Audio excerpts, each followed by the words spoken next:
Et oui, ça fait 10 fois de suite que le Bayern est champion d'Allemagne. 32 fois dans son histoire. Et dans cette vidéo, on va voir quelle équipe est capable de mettre fin à cette série. Avant d'entrer dans le vif du sujet, je voulais vraiment vous remercier pour le démarrage de cette chaîne. Il y a vraiment beaucoup de vues sur les vidéos et ça, je vous remercie, c'est vraiment top. Cependant, je vois qu'il y a beaucoup de gens qui regardent les vidéos et qui ne sont pas abonnés et ça, malheureusement, pour le démarrage de cette chaîne, ça n'aide pas forcément. Donc surtout, si vous appréciez le contenu et si vous regardez le contenu assez souvent, n'hésitez vraiment pas à vous abonner, ça permettra vraiment à cette chaîne de pouvoir se développer un peu plus. Alors, le Bayern Munich donc, a gagné pour la 10e fois de suite le championnat, mais le Bayern Munich n'a pas paru si imbattable que ça. C'est pourquoi j'ai décidé d'évoquer ce sujet. Le Bayern Munich a eu 77 points cette saison, en faisant 24 victoires, 5 nuls, 5 défaites. Ils ont 77 points, donc devant le Borussia Dortmund qui en a 69, donc avec 8 points d'écart. Le Bayern Munich a rencontré quand même quelques difficultés dans pas mal de matchs. Ils ont également eu des difficultés en pokal où ils se sont fait éliminer lourdement contre le Borussia Mönchengladbach. Et ils se sont fait éliminer par Villarreal en quart de finale. Donc même si là on sort du cadre de la Bundesliga, je trouve vraiment que ça montre que le Bayern Munich a vraiment des difficultés cette saison. C'est notamment dû à l'arrivée de Nagelsmann qui a essayé de faire du bon boulot et qui est un excellent entraîneur, mais il sort un peu de l'ADN du Bayern Munich. Le Bayern Munich est quand même composé de joueurs qui sont dans le Bayern depuis plusieurs années, et avoir un changement, une sorte de révolution, c'est pas toujours évident à intégrer pour des joueurs qui sont là depuis plusieurs années. De plus, le Bayern Munich va perdre Robert Lewandowski et c'est une grosse perte. Robert Lewandowski, c'est quand même 35 buts en championnat cette saison, 41 l'année dernière. C'est vraiment un élément majeur cette saison. Alors oui, vous me direz, Lewandowski est super bien servi et c'est vrai que n'importe quel attaquant dans cette équipe serait capable de peut-être en mettre 20, mais pas 35. Je pense vraiment que moi, la difficulté du Bayern, c'est tactiquement le Nagelsmann, mais une tactique qui est vraiment très offensive par rapport au Bayern. Je m'explique. On se retrouve souvent en fin de saison avec Kimmich en 6 et à côté un joueur qui est quand même plutôt à vocation offensive. On a vu plusieurs fois Musiala est à côté de lui et ça vraiment ça montre une équipe qui est super offensive, c'est bien, ça peut marcher comme on l'a vu contre Salzbourg en Ligue des Champions, mais c'est pour moi se mettre en danger. Et je pense que ce péché d'orgueil de Nagelsmann et du Bayern peut malheureusement causer à leur perte. Alors à leur perte entre guillemets, hein, le terme est exagéré mais vous comprenez ce que je veux dire. De plus, sa défense n'était quand même pas extraordinaire cette saison, pas extrêmement solide. Upamecano a eu beaucoup de mal, n'a pas fait une superbe saison cette saison. Bon, il y a eu Alphonso Davies malheureusement qui a eu des problèmes cardiaques et du coup qui a été éloigné des terrains pendant longtemps. Je pense que ça a peut-être joué effectivement dans la réussite du Bayern. À droite, c'est très compliqué, ça se sera corrigé avec l'arrivée de Mazraoui normalement, qui devra apporter beaucoup de bonnes choses. Vraiment, le Bayern Munich a vraiment pas été si impressionnant cette saison. Et si ça reste comme ça, je pense que le Bayern Munich ne sera pas forcément champion l'année prochaine. Car il y a des concurrents. Des concurrents qui sont solides.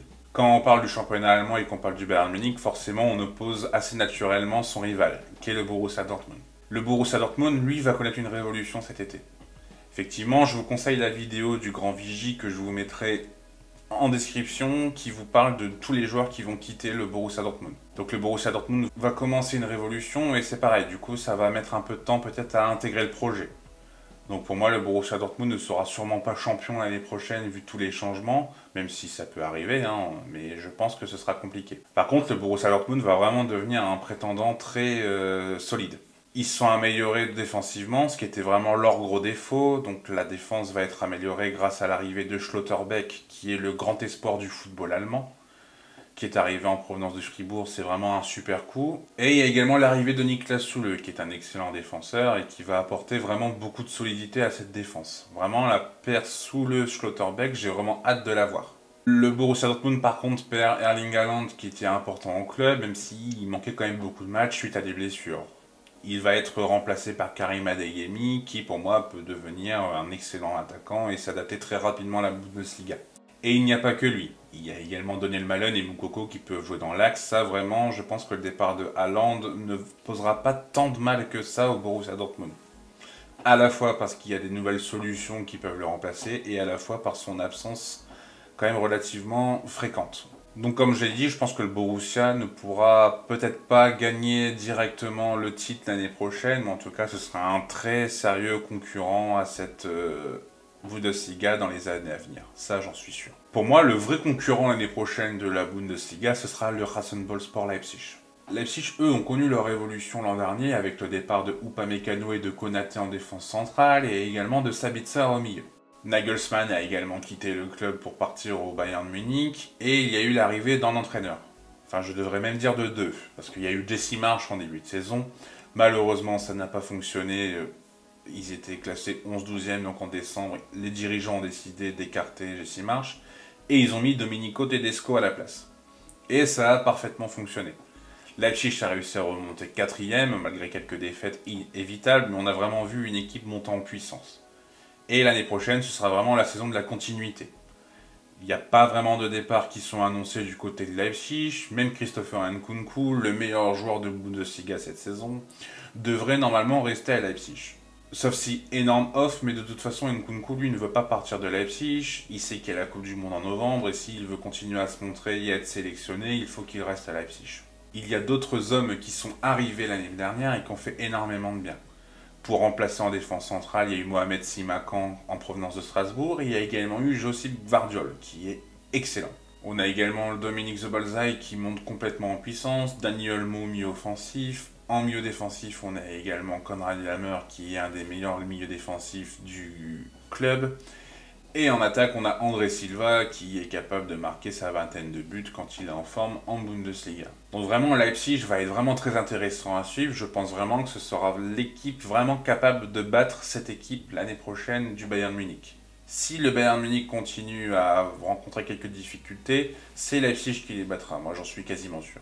Une dernière équipe que j'ai mis qui pourrait potentiellement battre le Bayern Munich, c'est le Bayer Leverkusen. Le Bayer Leverkusen qui est vraiment dans un renouveau depuis 2018 avec l'arrivée du président espagnol Fernando Caro, qui avait mis à ses côtés Rudi Völler qui va partir là prochainement et Simon Rolfes, où ça travaille vraiment très très bien. On le voit à travers les recrutements, c'est vraiment de qualité. Odilon Kossounou qui est arrivé en provenance de Bruges, qui est un des défenseurs centraux les plus prometteurs d'Europe. On a également Jeremy Frimpong, le défenseur droit néerlandais qui est arrivé en provenance de Celtic Glasgow, qui possède encore quelques lacunes, surtout défensives. Mais dans la tactique de Gerardo Sewan, il est vraiment parfaitement adapté et a fait une super saison. On a également le jeune Amin Adli qui est arrivé en provenance de Toulouse, qui était le meilleur joueur de Ligue 2 l'année dernière. On a vraiment beaucoup de profils qui sont super intéressants. Je pourrais rajouter également Hincapié qui est arrivé d'Amérique du Sud et qui a fait une saison vraiment excellente. Les Leverkusen travaillent parfaitement bien. Il y a quelques années, Moussa Diaby également qui est arrivé du PSG, qui est maintenant appelé par Didier Deschamps tellement il fait des bonnes saisons à Leverkusen. C'est vraiment un club pour moi qui monte en puissance et qui pourrait être capable d'avoir, peut-être pas l'année prochaine, mais dans quelques années, son premier titre de son histoire en Bundesliga. Parce que oui, Leverkusen n'a jamais gagné le championnat.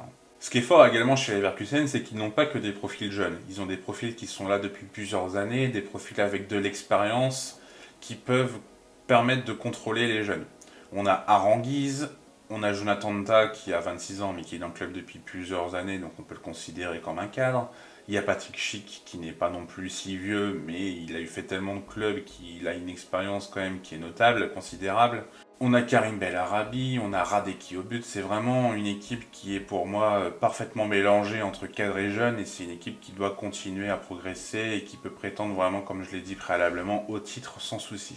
Donc vous l'aurez compris, pour moi il n'y a qu'une équipe capable de battre le Bayern Munich la saison prochaine, c'est Leipzig.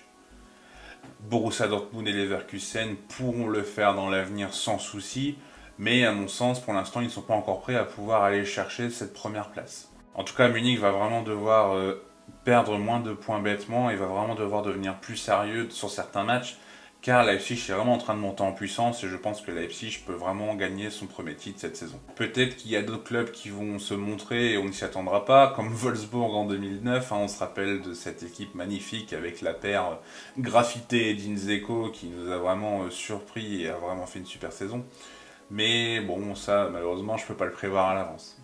En tout cas, j'espère que cette vidéo vous aura plu, j'espère que le thème vous aura intéressé, j'espère que le contenu vous aura intéressé.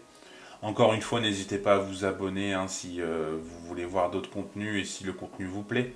N'hésitez pas également à liker la vidéo si elle vous a plu. Moi je vous dis à très bientôt, il y a pas mal de contenu en préparation justement, donc ça devrait sortir normalement rapidement. Je vous dis à très bientôt, tchuss!